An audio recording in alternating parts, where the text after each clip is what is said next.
The downside to buying a Hyundai Santa Cruz or any compact truck.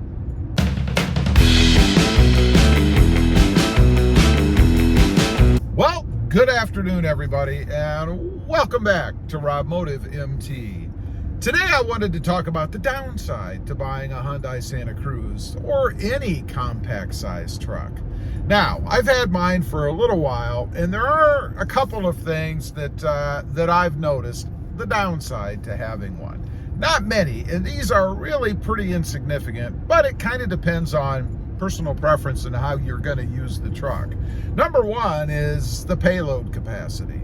You know, I know it's rated for X number of pounds, but realistically, Hyundai says you shouldn't put more than 600 pounds in the bed. Now, that's a far cry from the payload capacity of the truck overall.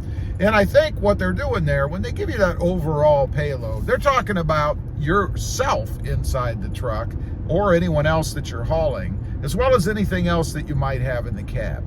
And for instance, let's say that you weigh a couple hundred pounds, I don't know, something as a round number, and you've got 4 people just like you inside. Well, that's 800 pounds. Now, add that 600 pound limit that the bed requires, you're at 1,700 pound payload right there. And that's what they're talking about.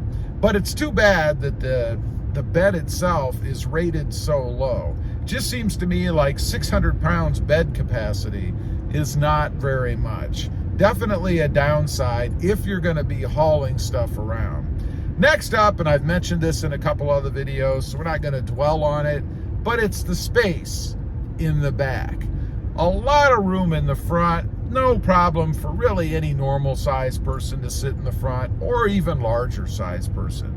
They've kind of bowed out the sides a bit, so it gives you more of a spacious feeling inside the front seat area of the Hyundai Santa Cruz. But the back is somewhat lacking. And it's not so much side to side, it's really more front to back, if you will. In other words, from the back of the seat to where your knees hit the front seats. And that's what happens for me. They actually cut out, I think it's 4 inches of room from the platform that they based it on, the SUV. So they've made it a little bit shorter, and it's too bad that they did that. I think if they would have left that 4 inches back there, it would be ideal and probably approaching the ideal compact size truck. Of course, the problem with that is would have made the truck longer because they really couldn't shorten the bed, and that's what they probably would have had to have done if they had given us that 4 inches that is in the SUV. It's too bad, really. Another drawback is its appearance, I suppose, if that bothers you. You know, I know there are a lot of visually sensitive folks out there. So if that's something that bothers you, well, then it's probably not going to be the truck for you, because it definitely does look different than other trucks out there. So you want to make sure that you're not overly sensitive when it comes to that. Because it is going to be different. People are going to notice it. They are going to talk to you. And if you're an introvert, yeah, it's probably going to bug you when everybody and their grandmother wants to talk to you about your new Hyundai Santa Cruz because it is so new. And they just simply want to know what it is. Doesn't bother me, but like I said, I know there are people out there who are sensitive to that. The last thing that I'll mention is the newness of it. You know, it is a first-year model. And of course, the golden rule is never buy a first-year model anything, because there are going to be bugs. There's going to be problems. Now, I believe there have been a couple of little issues with the truck. Nothing that's affected me with mine, so maybe things were corrected before I got it.